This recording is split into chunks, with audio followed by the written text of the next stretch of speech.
Bonjour Monsieur Surhomme. Bonjour. Nous sommes ici dans l'église Saint-Fiacre de votre village Esclainvillers, une église qui nécessite des travaux importants. Tout à fait. Donc cette église qui doit dater du XVIe siècle, des piliers extérieurs ont bougé, à l'intérieur on remarque aussi au-dessus des vitraux, il y a aussi des murs qui ont légèrement bougé, donc il y a des travaux assez conséquents à faire. Il y a un architecte du patrimoine qui est venu voir l'église il y a une quinzaine de jours et il nous dit que cette église était assez remarquable. Il s'est demandé pourquoi on ne la faisait pas classer et donc il nous a fait une étude prévisionnelle donc, avant de lancer vraiment l'étude de maîtrise d'œuvre. Et donc au budget de la commune, on va mettre cette étude donc, qui coûte à peu près 7 500 € sur le budget 2022. Après, établir un plan de financement, demander les subventions en fin d'année pour commencer les travaux en 2023. C'est des travaux qui vont s'avérer très longs. Très longs.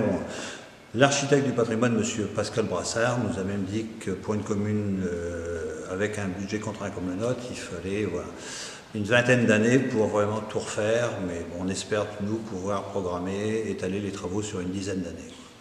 Il faut le rappeler, le saint patron de cette église, c'est Saint-Fiacre, le saint patron des jardiniers. Tout à fait. Et Saint-Fiacre, qui aurait, d'après la légende, séjourné, parce qu'il est arrivé d'Irlande, donc il aurait séjourné au village de Saint-Fiacre, donc en Seine-et-Marne. Et après, donc, comme des terrains ont été donnés par l'évêché de Meaux dans le secteur d'Esclainvillers, la légende veut dire qu'il aurait séjourné à Esclainvillers. C'est pour ça que notre village, au niveau de la confrérie mondiale Saint-Fiacre, est en 3e position de tous les villages ou villes où il est passé.